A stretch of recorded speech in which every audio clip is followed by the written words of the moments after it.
Hello friends, welcome to my channel. आज हम देखेंगे 7QC टूल्स के पहले टूल यानी पेरेटो चार्ट को। पेरेटो चार्ट में दोनों तरह के चार्ट यानी लाइन ग्राफ और बार ग्राफ एक साथ पाए जाते हैं। यहाँ इंडिविजुअल वैल्यूज को डिसेंडिंग ऑर्डर में बार ग्राफ के द्वारा और कम्युलेटिव टोटल को लाइन चार्ट के द्वारा रिप्रेजेंट किया जाता है। इस तरह हम देखते हैं कि यह एक ऐसा चार्ट है जिसमें दोनों तरह के चार्ट यानी बार चार्ट जो कि डिसेंडिंग ऑर्डर में होते हैं और लाइन चार्ट जो कि असेंडिंग ऑर्डर में पाए जाते हैं। इस चार्ट का नाम पेरेटो प्रिंसिपल के आधार पर रखा गया है। पेरेटो प्रिंसिपल को 80-20 प्रिंसिपल भी कहते हैं। इस तरह हम यह कह सकते हैं कि यह नाम विल्फ्रेडो पेरेटो के नाम पर ही आया है, जो कि एक चर्चित इटालियन इकोनॉमिस्ट थे। इस टूल को एसपीसी में भी इस्तेमाल किया जाता है, जिसे प्रोसेस इंप्रूवमेंट भी कहते हैं। एसपीसी एक ऐसा मेथड है जो प्रोसेस को मॉनिटर और कंट्रोल करने में मदद करता है।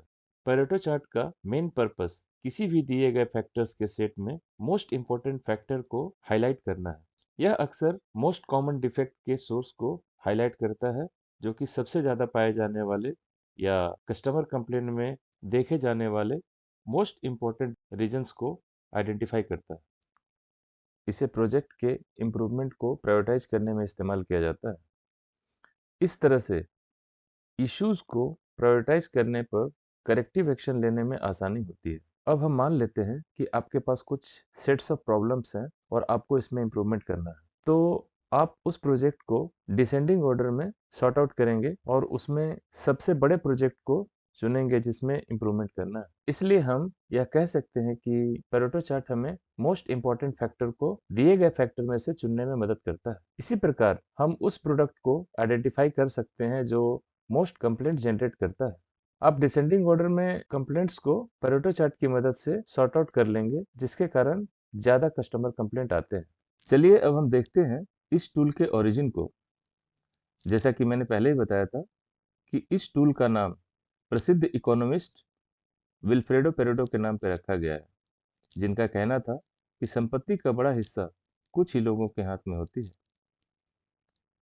उन्होंने यह भी पाया था कि इस तरह का डिस्ट्रीब्यूशन दूसरे फील्ड में भी समान रूप से पाया जाता है। इस प्रकार पेरेटो प्रिंसिपल को 80-20 रूल भी कहा जाता है।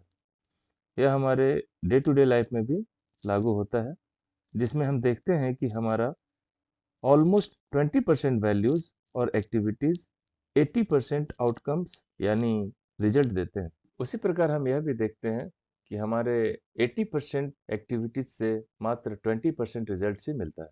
80-20 का मतलब यह नहीं होता कि यह एग्जैक्टली 80% या 20% का ही फिगर हो।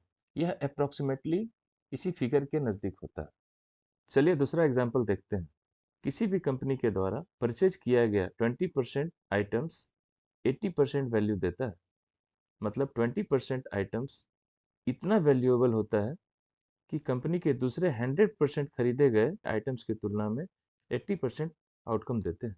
डॉक्टर जुरान ने इस प्रिंसिपल को क्वालिटी कंट्रोल में यूज करने का सजेशन दिया था, जिससे कुछ इंपॉर्टेंट को बहुत से अनइम्पॉर्टेंट एक्टिविटीज से अलग किया जा सके और यूजफुल एक्टिविटीज और प्रोजेक्ट्स को बढ़ाया जा सके। संक्षेप में हम यह कह सकते हैं कि बार चार्ट को हाइट के हिसाब से left to right descending order में यानी घटते हुए क्रम में अरेंज करते हैं। लेफ्ट साइड का बार रिलेटिवली ज़्यादा इंपॉर्टेंट होता है राइट की तुलना में। इससे हमें वाइटल फ्यू को ट्रिवियल मैनी से अलग करने में मदद मिलती है। इसे ही परेटो प्रिंसिपल कहते हैं। तो चलिए दोस्तों, हम लोग शुरू करते हैं।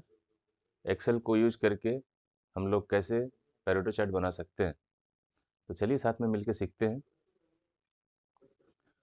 सबसे पहले एक्स एक्सिस में हम लोग कैटेगरीज को फाइंड कर लेते हैं और दूसरे कॉलम में वैल्यूज़ को नोट डाउन करते हैं, जो कि डिसेंडिंग ऑर्डर में हम लोगों को रखना है। अब इसको हम लोग टोटल कर लेते हैं। ये हम लोग टोटल कर लिए, ये टोटल वैल्यू हमारा आ गया।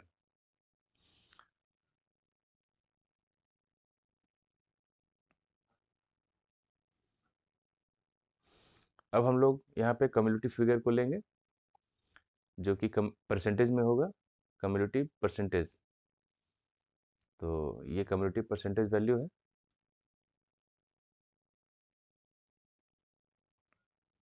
इसको निकालने के लिए हम लोग फॉर्मूला पुट करते हैं,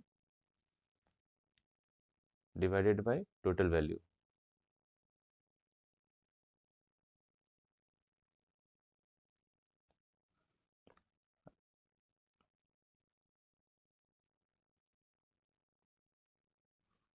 अब सेम फॉर्मूला को हम लोग ड्रॉप डाउन कर लेंगे। उससे पहले इसे फ्रीज करते हैं F4। ओके,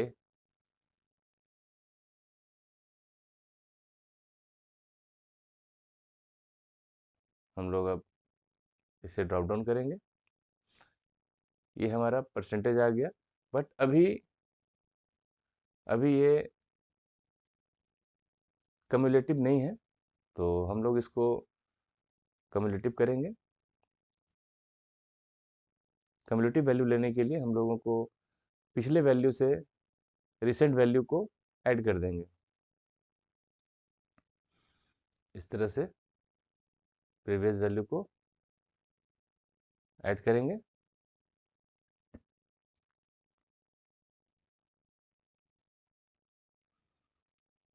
अब आ गया। अब हम लोग इसको ड्रॉप डाउन करेंगे, तो ये हमारा 100%, ये आप देख सकते हैं, ये हमारा 100% आ गया।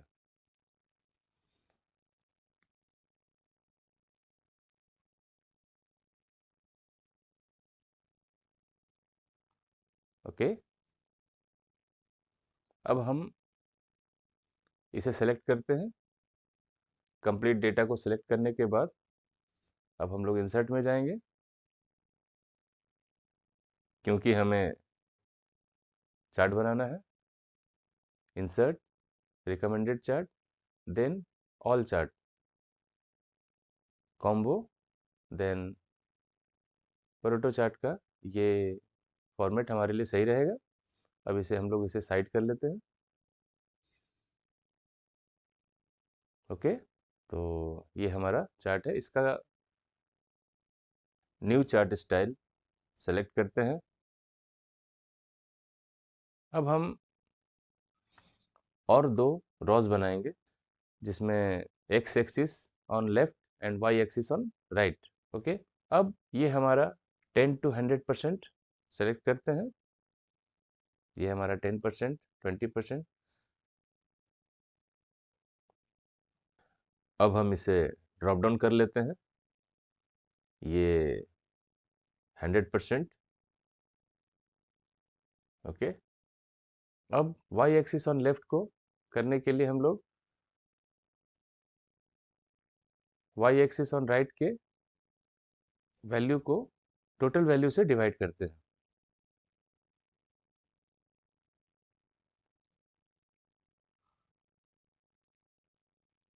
तो हमारा ये वैल्यू आया।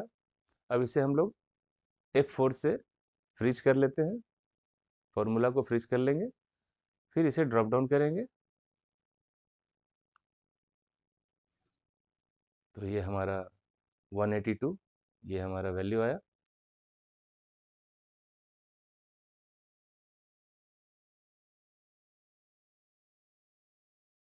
इस वैल्यू को लेने का मेन पर्पस है कि हमारा चार्ट सही रेशियो में दिखे। तो वाई एक्सिस के लेफ्ट साइड को डबल क्लिक करेंगे, तो हमारा ये वैल्यू आएगा। तो मिनिमम को 0 रखते हैं और मैक्सिमम 18.2, यहाँ आप देख सकते हैं 18.2, उसे हम पुट करते हैं।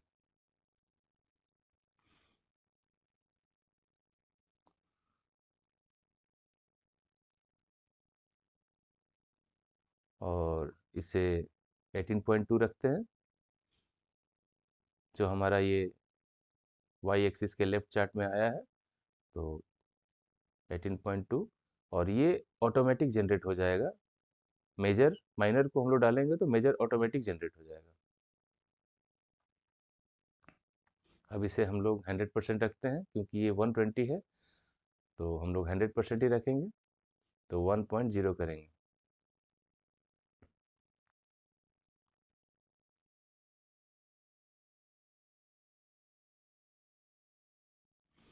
ये चार्ट में ये चेंजेस आया।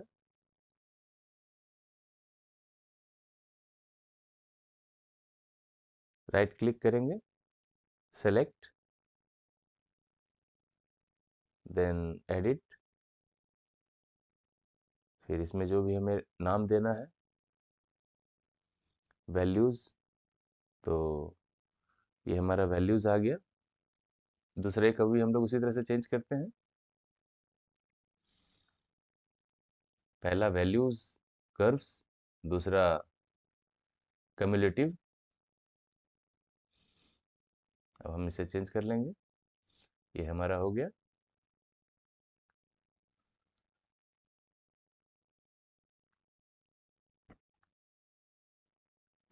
अब हम इसे राइट क्लिक करके add data levels, add data में जाकर इस तरह से हम चेंज कर लेते हैं, और सिमिलरली बार चार्ट को भी चेंज कर लेते हैं। इससे वैल्यू आ जाता है हमारा।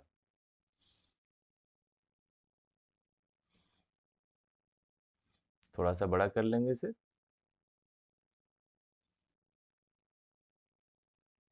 ये हमारा